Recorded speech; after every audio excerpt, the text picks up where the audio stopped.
Здравейте, приятели! Днес отново сте с мен в кухнята при Гали. За вас ще приготвя пълнени пиперки с зеленчуци и ориз и сирена. Тук съм се приготвила 5 пиперки, корени от магданоз целина, 1 морковче, 1 чайна чаша ориз, 1 доматка, кашкавал, извара, сол, подправки, черен пипер, червен пипер, чубричка, 2 склитки чесън, магданозче, 1 главичка лук и зехтин. Включила съм си котлона, взела съм си една малка тенджера, първо ще задуша зеленчуците и после ще задуша ориза. Тук си поставя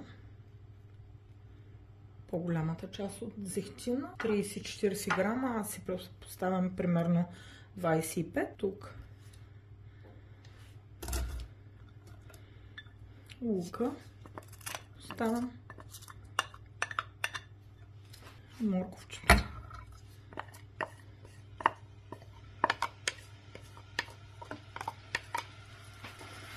и корените от магданоз и целинката.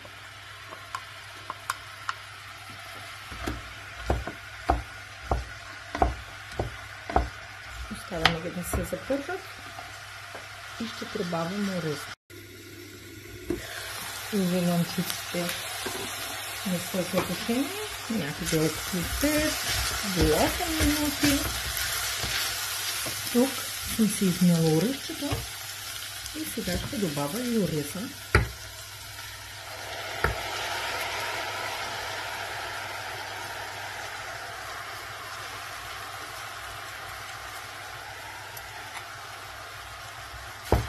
Разбъркваме.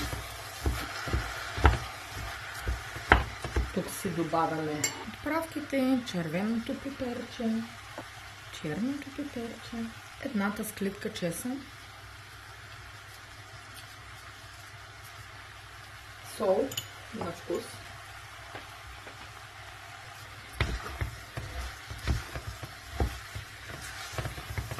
ще объркаме.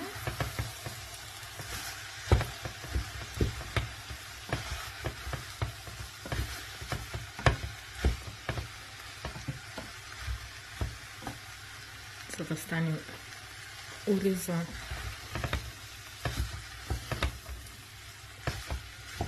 кристален, леко си го запършваме.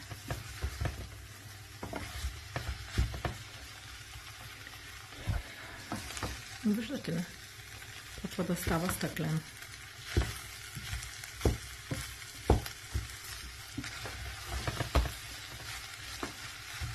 Тук съм си приготвила и 1 чайна чаша вода.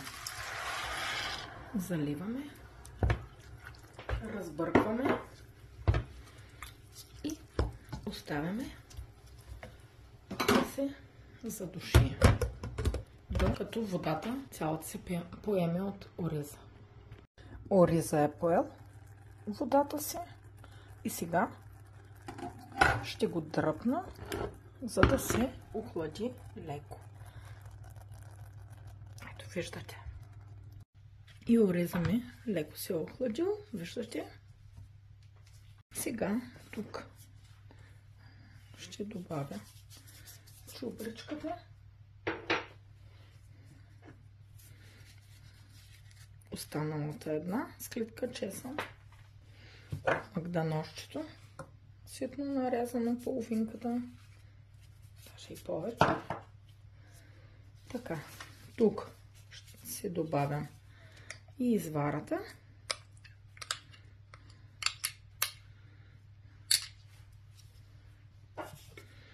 и кашкавалчето. И сега ще умеса.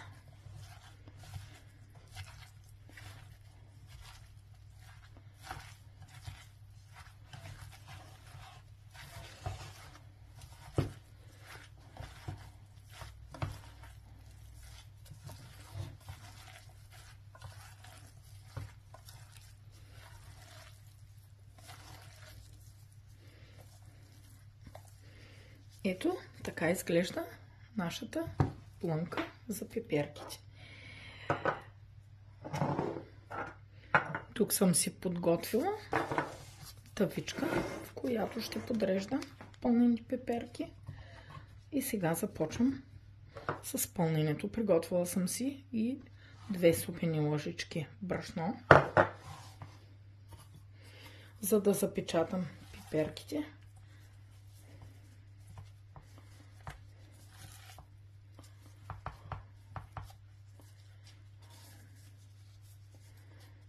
Ето. Така.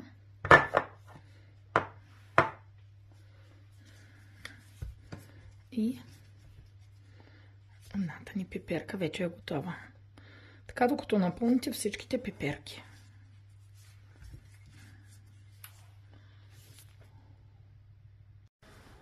И така, тук съм си напълнила пеперките. Виждате, взех си още една пеперка, защото плънката ми беше повечко.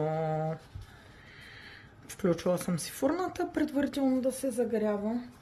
Солявам си и пеперките, за да не останат безсолни. Тук ще се сложа и доматките. Те са за вкус и за сосчето, да не е съвсем безвкусно.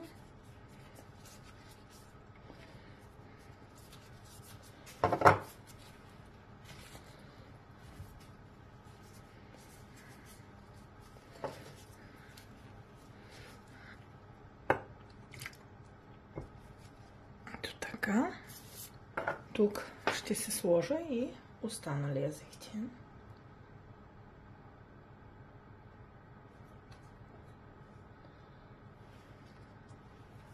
Малко водичка.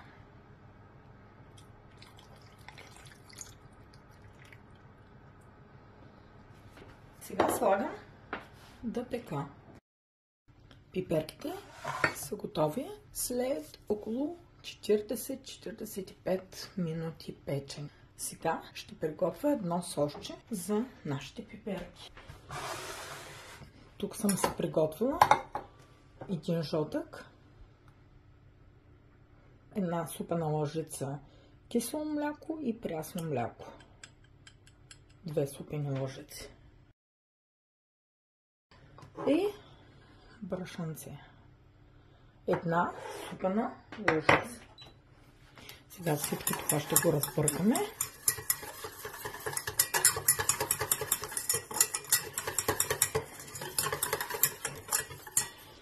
Ще сложим от соса, в който са се пекли пеперките.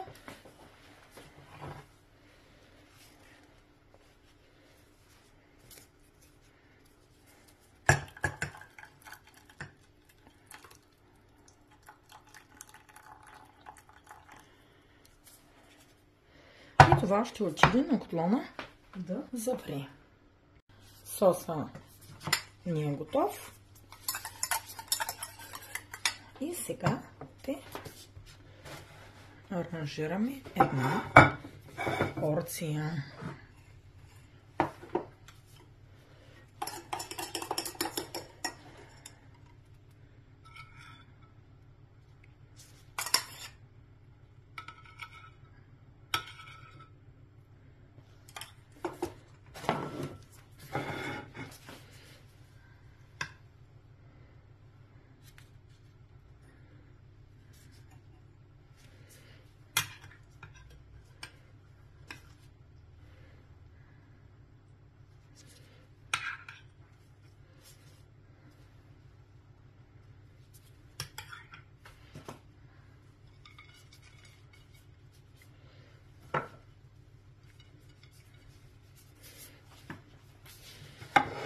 И така, приятели, това за днес е моето предложение към вас. Да ви е вкусно, сладко, предполагам ще ви допадне за коледните празници като предложение, може би за пътни вечер можете да направите на любимите си и на семействата си тези невероятни пеперки. Да ви е вкусно, сладко, до нови срещи!